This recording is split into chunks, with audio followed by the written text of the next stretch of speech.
Assalamualaikum warahmatullahi wabarakatuh. Perkenalkan, nama saya Muhammad Erwin Saputra Nasution dari kelas IKUR B 2020 NIM 6201210011. Baiklah, di sini saya akan menjelaskan tentang doping.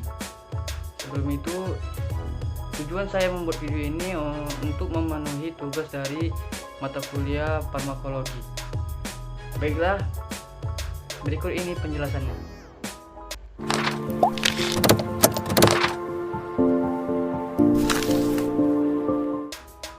Doping berasal dari bahasa Belanda, yaitu dop, yang artinya saus kental, berupa campuran tembakau dengan biji datura stramonium yang digunakan oleh perampok untuk membuat korbannya berhalusinasi dan kebingungan.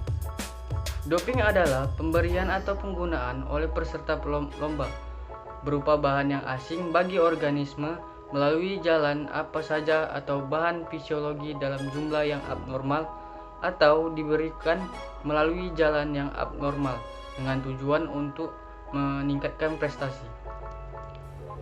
Doping adalah penggunaan zat terlarang dalam olahraga untuk meningkatkan performa atau penampilan seseorang atlet dalam kompetisi olahraga. Praktik doping oleh para atlet sudah ada sejak berabad-abad yang lalu. Dulu, meningkatkan performa atlet bisa dilakukan melalui diet khusus dan mengkonsumsi tanaman jenis tertentu yang dianggap dapat meningkatkan kekuatan fisik. Namun, baru-baru ini praktik doping mendapat perhatian khusus dalam dunia olahraga karena menggunakan obat-obat tertentu yang dapat meningkatkan performa atlet. Pada 1904, doping pertama kali ditemukan di Olimpiade pada pelari. Pelari tersebut disuntikan dengan sitinin untuk membantu kecepatan dan konon memberikan kekuatan untuk menyelesaikan kompetisi. Ada beberapa macam doping yang sering digunakan oleh para atlet. Yang pertama yaitu adalah erythropoietin atau EPO. Hormon peptida ini diproduksi secara alami oleh tubuh manusia melalui organ ginjalnya. EPO pasalnya dilepaskan dari ginjal dan bekerja di bagian sumsum tulang untuk merangsang produksi sel darah merah.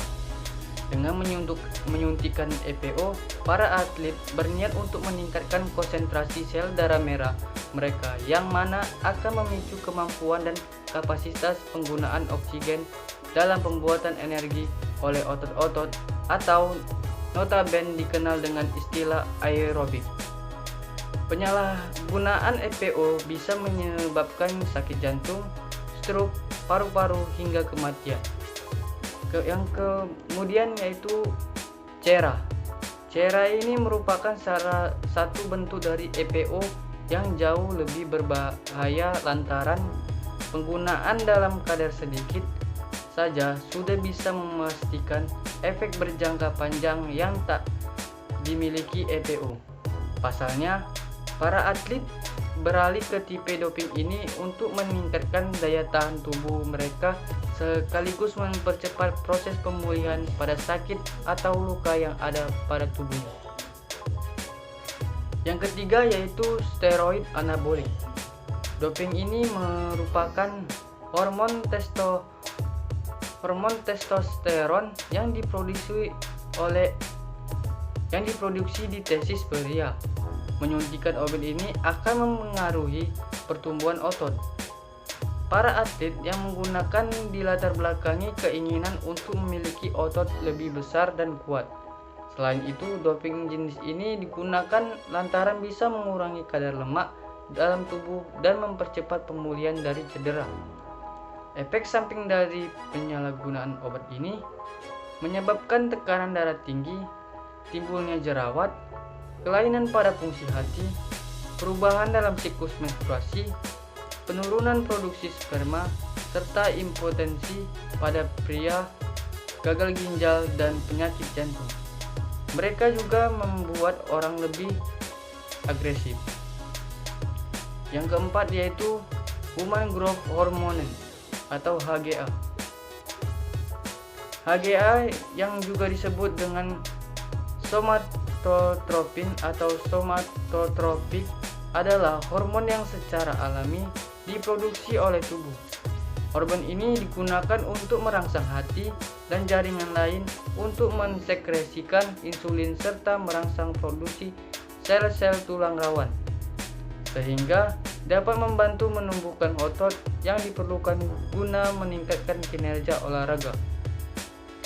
Mereka yang menyalahgunakan rentang terhadap penyakit jantung, otot, nyeri pada sendi tulang, hipertensi, defisiensi jantung, dan osteoartritis. Yang kemudian diuretik. Doping jenis ini umumnya digunakan untuk menutupi keberadaan zat terlarang lainnya yang ada pada dalam tubuh atlet. Selain itu, obat ini dapat membantu mereka memenuhi syarat kategori berat badan karena salah satu efek terkuat adalah menurunkan berat badan. Yang kemudian yaitu insulin. Insulin meningkatkan penyerapan glukosa ke dalam otot yang mana membantu para atlet mendapatkan daya tahan tubuh yang lebih tinggi.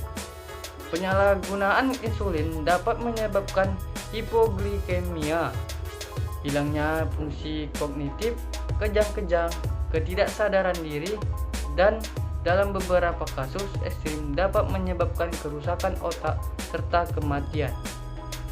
Yang kemudian yaitu doping gen.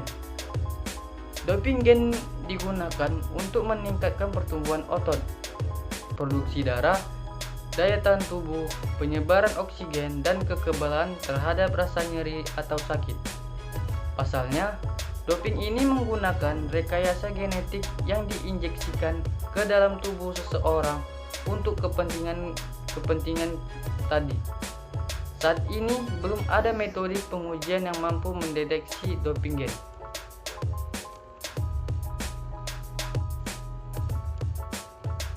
Penggunaan doping sudah dilarang di dalam dunia olahraga.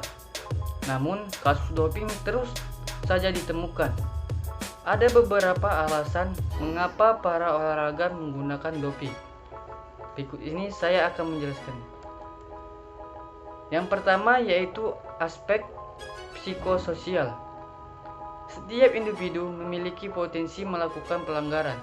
Ditambah lagi, lingkungan memberi kesempatan untuk melakukan pelanggaran tersebut. Yang kedua yaitu kepribadian. Individu yang memiliki konsep diri maupun harga diri negatif atau rendah dalam menghadapi situasi kompetitif, memiliki kecenderungan mencari keuntungan pribadi dengan jalan menggunakan cara yang tidak sehat. Salah satunya adalah dengan menggunakan doping. Yang ketiga yaitu lingkungan sosial individu. Yang keempat yaitu nilai sosial kemenangan. Dalam setiap kompetisi, kemenangan, prestasi, atau medali terkadang menjadi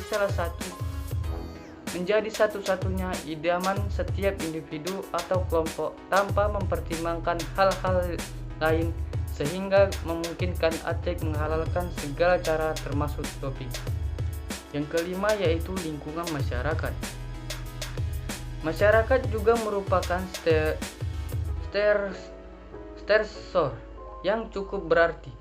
Kelelahan dalam bertanding selalu mendapatkan respon dari masyarakat, baik berupa cacian, kritikan, amukan, bahkan kemarahan yang tidak proporsional, sehingga ada yang di benak atlet adalah harus menang dalam setiap pertandingan yang diikutinya.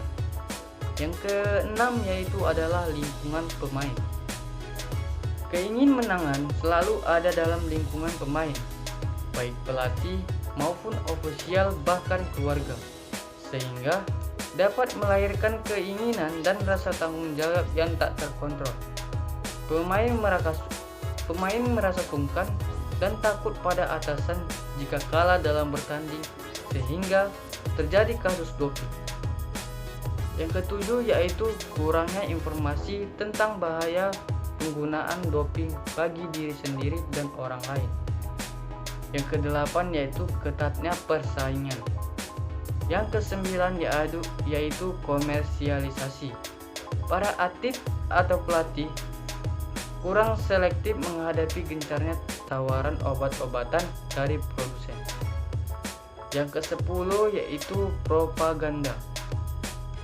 Persaingan merebut bonus misalnya merupakan salah satu pendorong bagi atlet untuk dapat merebut predikat terbaik pada setiap event yang dihadapi.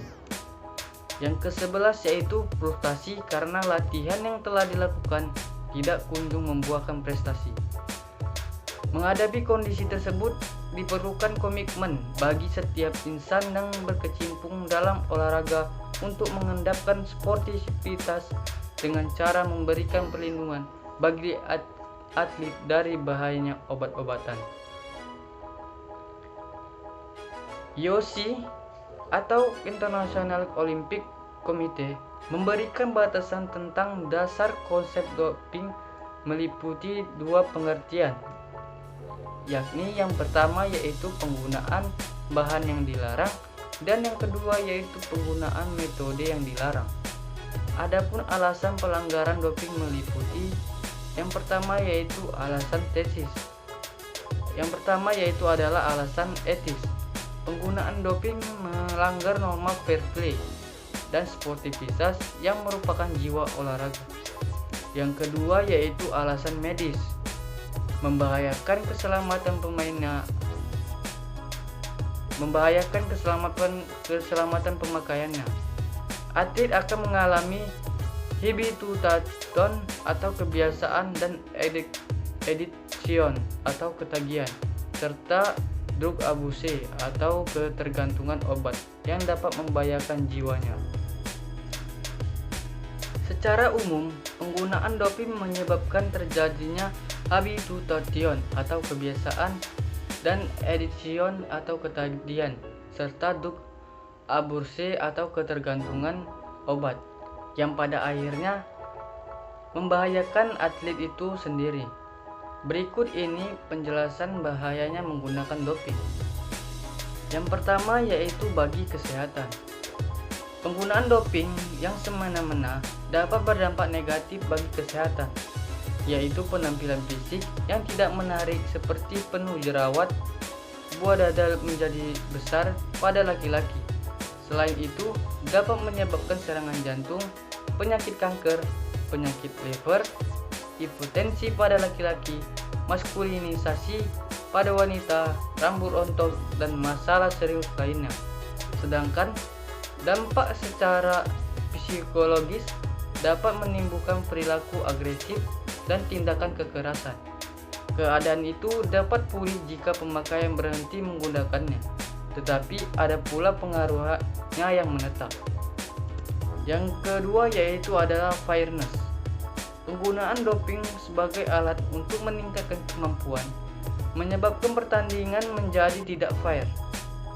Kebanyakan atlet tidak suka menggunakan obat terlarang untuk merangsang otot untuk menunjang penampilannya, tetapi atlet lebih suka menggunakan kemampuan yang diperoleh dari hasil latihan yang panjang. Apabila ada sebagian atlet yang menggunakan doping untuk mencapai prestasi puncak atau perfect performance, tentu ini perbuatan yang tidak fair.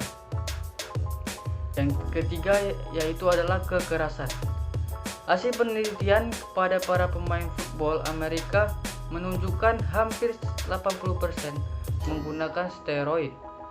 Setiap kali bertanding mereka menggunakan steroid, sehingga mereka sering berperilaku kasar, bahkan cenderung berperilaku destruktif kepada atlet yang lain. Kemudian yang keempat yaitu adalah ciri-ciri olahraga sejati. Manusia berbeda dengan robot.